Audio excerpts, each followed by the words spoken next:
Hey friends, Valerie here with another WTF Energy Update.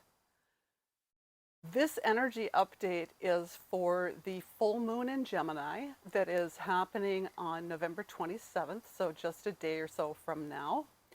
And this one is a blessing. There's three major themes that I'll go into, but the overall energy of this time right now is of a free-flowing exchange, and this takes many forms. I'll get into it more in detail as we go into the video. So the first theme that's coming through for me is that of a free-flowing giving and receiving. Full moons are all about being complete, about realizing the intentions that we set or the seeds that were planted at the new moon. And now this process of unfolding and becoming and expanding is complete, and it's time to reap the harvest, if you will. But reaping the harvest does require some work. There's some work that needs to be done. And for this period of full moon in Gemini, it has to do with an awareness of what is and letting go of what you don't want, and receiving and rejoicing, and appropriately enough for end of November, being thankful and having legitimate, like sincere gratitude for those things that you have already gotten. It's like when you harvest grain. I have a friend who harvests wild rice in northern Minnesota, and I have done that myself, and it's a lot of hard work. What you do is you gather the rice into the canoe, and then you're not done. That's not the harvest. You have to parch the rice, and you have to winnow the rice, and that is where you traditionally the way it's done is with a basket. You put the rice in a basket and you shake it around and you toss it up in the air and let the wind blow away the chaff, which is the seed coating, the sheath on the seed. You want just to keep the seed, that's the rice, and the rest needs to go away. That is a process that is possible right now that we can take advantage of if we focus on what it is we already have and get rid of the overlaying junk, winnow that and move that and get rid of it. Let me give you an example of this. In my life, I have worked really hard for the last 5 or 6 years since coming to California to try to establish myself, in a home, in a career, in a community with people and friends. And that is something that I absolutely have achieved. I have acquired it, and I already have it. But because it's already there, it's kind of like, the goldfish in the goldfish bowl doesn't know that it's in water. It doesn't know that it's in a bowl because it's just its habitat. But I have come recently, very recently, through some changes in my job to really value and appreciate. I mean, I had a lot to say thanks for this last Thursday on Thanksgiving, because I have found a home that really feels homey and comfortable to me. I found an incredible spiritual community at the Spiritual Center in Encinitas, where I'm a member and practitioner. And the job itself is truly, truly freaking amazing. What is it that is creating the burden, the sheath that's holding down the joy, the receiving of the grain of wealth that is underneath that? Is I feel that my time and energy for doing the things that I truly, really feel called to do, like making videos, creating online content, teaching classes, doing healing work, is very restricted by this. And so just recently there was an opportunity which I took advantage of to ask if I could work remotely. I don't know for sure that that's going to happen, but it looks very probable. So rather than focus on what that means as far as like maybe having to move, I'm focusing on this is part of my life that I can let go now of the burdens of time and location constraints and have much more flexibility, and I can reap the harvest of the grain of that gift. What a gift I have been given. Number two is new forms of communication. Gemini is probably one of the most sociable, communicative, extroverted signs of the zodiac. And so as the moon is full in Gemini, it's a very good time to be open to new forms of communication. But what I'm getting here is, again, in that theme of giving and receiving, is to remember that communication isn't about controlling the narrative. It's not about you speaking necessarily as much as it is a give and take. It's an exchange. And that listening is just as important as speaking.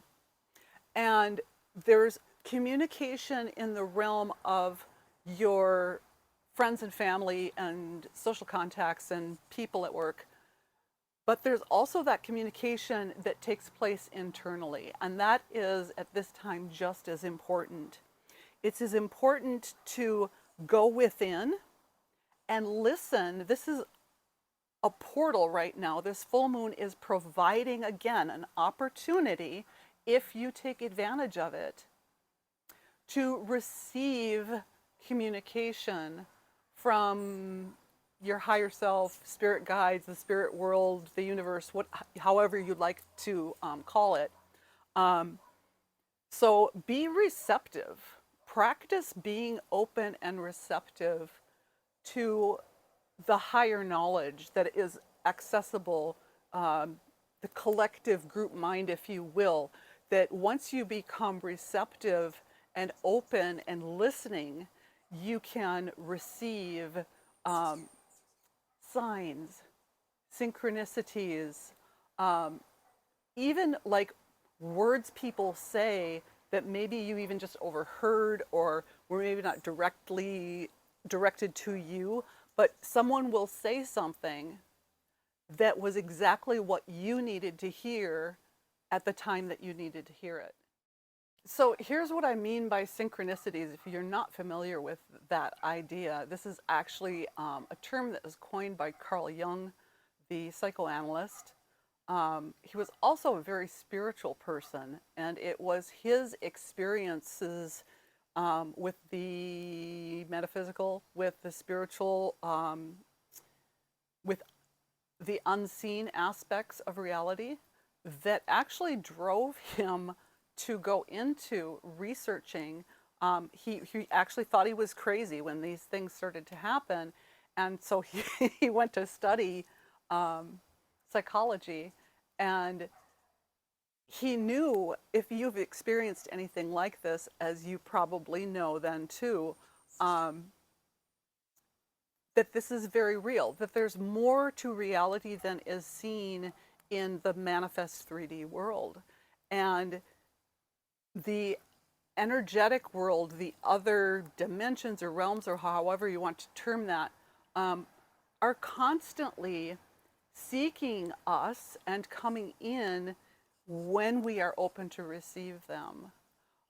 Very famous example of this was when he was talking to a woman who had been a client or patient, hadn't seen her in a while, but she'd had a very disturbing dream. Jung was also very into dream analysis and symbolism. And as the woman was describing this dream to him, a main part of the dream had to do with a golden scarab beetle. And so she's talking, and he's sitting there, and his back is to the window, and he hears this tap, tap, tap, tap, tap, tap on the window. And he turns around and looks, and outside on the window is a little flying golden beetle bug that looks like a scarab. and he opens the window and it flies in and he catches it in his hand and hands it to the woman. That is a very, very over-the-top flamboyant example of a synchronicity. A more mundane one is that I was driving in, I believe, Fargo a few years ago when I was still living in Minnesota, and there was a license plate in front of me that had a number on it. Like, okay, yes, there's 100 million license plates and they all have numbers on them.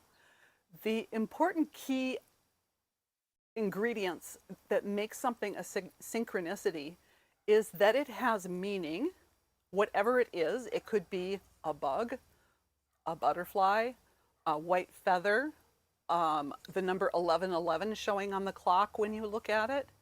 But it has meaning to you in that moment, and the timing. It's very much a timing thing. So I saw this number on a license plate that made sense to me, that prompted me to buy a scratch ticket, which I hardly ever did. I bought a lottery scratch ticket and I scratched it off, and the number of dollars that I won was the same as the number on the license plate that had prompted me to buy the ticket. So that's an example of a synchronicity. It's not something you go seeking, but it's something that you have to be open and receptive to. It is my belief that synchronicities are our future self or higher self putting little nuggets in our pathway. Our journey forward is not predetermined, and we always have free choice. But if we ask and then listen, it's almost like following the trail of breadcrumbs, where our higher self or our future self wants what is best for us and will give us direction in the form of synchronicities. Number 3 for this full moon in Gemini here at the end of November 2023 is it is a time where we can receive our authenticity or embrace our authenticity and let go of pretense. It is safe to come out of hiding. Many of us in this life have been living in and enduring in a sort of spiritual incognito. This is difficult for a spiritual being because it requires a level of forgetting. It requires a level of, I almost want to say oblivion, where we are very much channeled and focused on our 3D expression and the people around us and the society that we're a part of. And we go deep undercover because it's not safe to be authentic. It's not, we are given subtle messages and cues and basically programming and training from childhood that being your true self is not acceptable. And so what we do is we trade our genuineness, our authentic realness, for acceptance. And I was recently watching a YouTube video actually by Gabor Mate, who is a writer and researcher in trauma. He's amazing. If you haven't seen him, check him out. And he was talking about how both authenticity and acceptance are basic human needs. And our culture, and I don't mean just like here in the US, I don't mean just Western civilization, I mean like kind of like the human culture worldwide. We tend to suppress authenticity in our children, and what we wind up doing is we pay for the acceptance that we need. We are so young and so vulnerable, and our existence is dependent on being acceptable and accepted by our parents or whoever our parenting adults are. Or if you hadn't parenting adults, then maybe it's just the street where you lived. So we go undercover. We suppress our true spiritual and divine nature as beings of light. And we go around, you know, almost like an automaton, you know, a spirit in a meat suit, and the spirit's undercover. And it is now safe to come out. It's a good time in this full moon to, one of the things we can harvest and embrace is our own authenticity. It's safe to come out of the closet. For me, I came out of the closet as a witch. I've come out of the closet as a spiritual person. My best friend has come out of the closet also as a witch, but as a midwife and a wise woman. And my adult child has come out of the closet as transgender.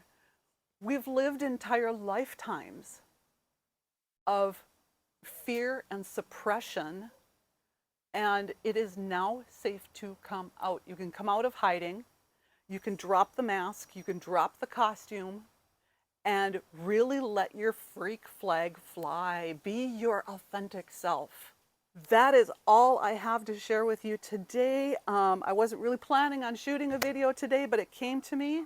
So in review, in this full moon in Gemini for the month of November 2023, the three themes are receive and release.